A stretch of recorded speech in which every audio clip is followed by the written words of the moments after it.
Sir doctor Mirza Hussain साहब, जो कि हमारी इस काफ़िले की रोही रवा भी है, और हम जहाँ कहीं जाते हैं यहाँ हमारे इस फील्ड में आने का जो सबसे पहले माइलस्टोन साबित हुआ वो डॉक्टर मिर्ज़ा हुसैन साहब, डॉक्टर सैयद करीम साहब, कि उन लोगों ने हमें इस मोहब्बत वाली फील्ड, इस अच्छी फील्ड में ले आए हैं। और जितने भी इधर तकरीबन कुछ लोगों के अलावा जितने स्टूडेंट्स हैं, डॉक्टर्स हैं, ये उनकी मरहूम मिन्नत है। तो इनका हम शुक्रगुजार है और अल्लाह से दुआ गो भी है कि अल्लाह उनको लंबी जिंदगी सेहत के साथ दे दे। अब मैं मुल्तविस हूँ doctor Mirza Hussain, general secretary Gadap town के, वो आए और रमजान में जिस तरीके से डॉक्टर सैयद करीम ने बताया कि हम स्पाइसी फूड खाते हैं या पूरा दिन हमारा पेट खाली होता है और जैसे ही अफ्तार हो जाती है तो हम खानों पे टूट पड़ते हैं। उसके बाद फिर जो मसले मसाइल है वो आप लोगों के सामने है। तो इसके ऊपर और डाइजेस्टिव डिसीज और डिसऑर्डर के ऊपर और मेडिसिन के ऊपर डॉक्टर मिर्जा हुसैन साहब तफसीली बात करें। बिस्मिल्लाहिर्रहमानिर्रहीम। तमाम डॉक्टर और स्टूडेंट हजरात का बहुत बहुत शुक्रिया। मैं सलाम पेश करता हूँ कि आप लोगों ने मुझे बोलने का मौका दिया है। जैसे डॉक्टर साहब ने जिक्र भी किया है और आपके सामने बोर्ड पे लिखा हुआ मौजूद भी है कि जैसे हमारा टॉपिक है रमज़ान एंड होम्योपैथी। तो होम्योपैथिक जो है ये एक साइंस की एक ब्रांच है, शाख है। अक्सर कहा जाता है कि इल्म एक समंदर है, अगर मैं कुछ होम्योपैथिक के करूँ तो मैं समझता हूँ कि वो अल्फाज काफ़ी बेहतर है अगर मैं ये इस्तेमाल करूँ कि होम्योपैथिक जो है एक पहाड़ है। तो उसमें मुख्तलिफ जगहों पर मोतियाँ कुछ ऐसे हमारे फ़ायदे की चीज़ें रखी हुई है कि कौन सी मोती हमें कहाँ पर मिलेगी, वो चीज़ें जो है हमें तजर्बे के हिसाब से मिलेगी कि जितना हमारा तजर्बा होगा हमें इतना ही पता चलेगा कि फ़लानी मोती कहाँ पर है और कौन सी मोती हमें कितना फ़ायदा दे सकती है। मैं आज अभी कुछ दिन के बाद इंशाअल्लाह रमज़ान आने वाला है और जैसे डॉक्टर साहब ने जिक्र किया कि भाई हम जो है थोड़ा सा क्योंकि शौकीन भी है मिर्च मसालों के और बगैर उसके गुजारा भी नहीं होता। वैसे रमज़ान में हमें मिर्च मसाले और यानी याद आ जाती है, पकौड़े समोसे या कुछ और स्पेसी चीज़ें जो हैं। तो उसमें अल्हम्दुलिल्लाह होम्योपैथी की काफ़ी मेडिसिन है, लेकिन थोड़े से मुख्तसर मेडिसिन के ऊपर इंशाल्लाह जिक्र किया जाएगा। हमारे जो डॉक्टर हजरात हैं उनके क्लिनिक पे या जो स्टूडेंट हजरात हैं वो भी उस मेडिसिन को घर में यूज़ कर सकते हैं। तो जैसे सरफेस एक मेडिसिन है हमारी नेक्सोमी का, जिसका अक्सर हम फर्स्ट टाइम यानी जहन जाता है कि भाई अगर मैदे में जलन वगैरह है तो हमारा जहन जाता है नेक्सोमी के ऊपर, जो कुचला से तैयार की जाती है।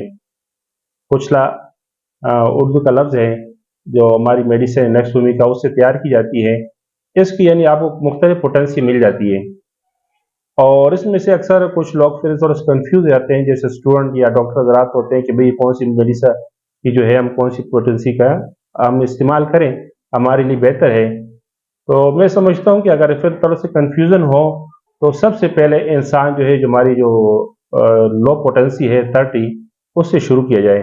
अगर उसमें से आपको रिजल्ट नहीं मिल रहा तो आप 200 पे जा सकते हो, अगर उस पर नहीं मिल रहा आप 1 पे भी जा सकते हो। तो नेक्स्ट भूमिका जो है हमारी बेहतरीन मेडिसिन है हार्ट बर्निंग के लिए या दूसरे डाइजेस्टिव सिस्टम जैसे गैस ट्रबल वगैरह हो उसमें भी इस्तेमाल हो सकती है। इस तरीके से और भी काफ़ी मेडिसिन है। जैसे अक्सर हम लोग जैसे चटपटा कोल्ड ड्रिंक वगैरह इस्तेमाल करते हैं, या कुछ लोग ऐसे होते हैं जो यानी सेहतमंद होते हैं, यानी उसको हम ये भी कह सकते हैं कि भाई ये बंदे जो है काफ़ी मोटे हजरात जो होते हैं, मोटे कहलाते हैं, तो उसके लिए भी मतलब वो मेडिसिन हम इस्तेमाल कर सकते हैं कार्बोवेज के नाम से। तो इसकी एक सबसे बड़ी अलामत ये होती है, जो हमारा कार्बोवेज का जो पेशेंट होता है वो जैसे कमरे के अंदर आता है तो घुटन महसूस करता है, और दूसरा थोड़ा सा अगर वो खाना खाते हैं तो पसीने छूटने शुरू हो जाते हैं, तो बोलते हैं भाई मैदे भी जल रहा है, घबराहट महसूस हो रही है। तो उसमें जो है हमारी जो कार्बोवेज मेडिसिन है उसका बहुत अच्छा रिजल्ट है, तो उसको भी हम यूज़ कर सकते हैं। इसमें से जैसे अक्सर रमज़ान में मशरूबात के भी इस्तेमाल होता है, हम ठंडी चीज़ें रहती है बगैर उसके गुजारा भी नहीं होता, या कुछ मशरूबात ऐसे होते हैं अगर उसको हम मौसम ठंडा है फिर भी हम कहते हैं मज़ीद इसको हम ठंडा करके इस्तेमाल करेंगे। तो उसमें से हमारी से मेडिसिन है आर्सेनिकम एल्बम। जैसे हम कोई ठंडी चीज़ लेते हैं यानी बर्फ़ वाली या कोई ठंडी चीज़ें, उससे हमें तकलीफ़ होती है, तो उसमें आर्सेनिकम एल्बम का बहुत अच्छा किरदार है। और सबसे अहम पॉइंट उसका ये है कि उसका पेशेंट जो है पानी जो है वो थोड़ा-थोड़ा करके पीता है, यानी गुण के हिसाब से वो पानी लेता है। तो ये एक सबसे बड़ी अलामत है। ज़्यादा डिटेल में नहीं जाएँगे, थोड़ा-सा वक़्त की कमी है, तो मज़ीद इंशाल्लाह कोशिश करेंगे कहीं नेक्स्ट क्लासों में या वर्कशॉप वग़ैरह में डिटेल पे जाएँगे। तो उसके साथ कुछ मेडिसिन हमारी और है, जिसमें से पुलसटीला, क्योंकि जैसे अफ्तारी में होती है या कोई सेहरी वग़ैरह में चिकनाहट का इस्तेमाल ज़्यादा होता है। और जो हमारा पुलसटीला का जो पेशेंट है, उसको पानी की तलब बहुत कम होती है। तो जैसे हम चिकनाहट वाली चीज़ें इस्तेमाल करते हैं, उसमें हमारी चिलिडोनियम है और पुलसटीला है, वो माशा इसको बैलेंस करने में इनका बहुत अहम किरदार है। और दूसरी बात ये है कि इसके लिए एक मेडिसिन और भी है, जैसे कुछ लोगों को जो कोलेस्ट्रॉल वगैरह बढ़ जाते हैं, तो वो एलम-स्टाइवा जो हमारी मेडिसिन है उससे फ़ायदा उठा सकते हैं। तो बेहतर है कि हम लो पोटेंसी से शुरू होएँ और ऐसे-ऐसे फिर हम ऊपर की ऊपर जाएँ, लेकिन इंशाल्लाह 30 में भी आपको बहुत अच्छा रिज़ल्ट मिलेगा। तो ये है हमारी होम्योपैथिक और इंशाल्लाह इसके अंदर जो है और भी काफ़ी चीज़ें पोशीदा है। तो वक़्त की कमी वजह से मैं समझता हूँ कि ये इतना काफ़ी है। अगर हो सके तो फिर इंशाल्लाह नेक्स्ट टाइम मज़ीद हम कुछ चीज़ें डिटेल के साथ बयान करेंगे। और एक चीज़ और भी है, जैसे हम अफ्तारी में के बाद जो है हमें काफ़ी चीज़ों का कुछ मसला पेश आता है, घबराहट वगैरह पता नहीं चलता।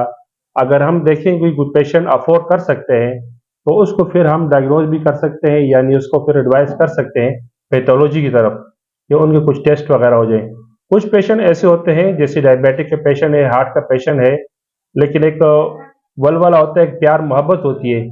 वो चाहता है कि भई मैं रोज़े रखूँ, इबादत करूँ, लेकिन अगर हो सके तो फिर कुछ डॉक्टर उसको मना भी करते हैं, भई आप जो है थोड़ा-सा परहेज़ करें, तो आपकी ये चीज़ सही नहीं है, लेकिन फिर भी एक शिदाई होती है, अल्लाह ताला ने उनसे वो काम लेना होता है, उनकी एक तलब होती है। तो ऐसे पेशेंट को फिर थोड़ा-सा एडवाइस करना चाहिए कि भई आप थोड़ा टेस्ट वगैरह करा लें। कुछ टेस्ट ऐसे जो ज़्यादा ज़रूरी है, वो पेशेंट के लिए होने चाहिए। तो ये माशाल्लाह मैं समझता हूँ कि काफ़ी है इसके लिए, या कुछ और आपके लिए है? बड़ी मेहरबानी।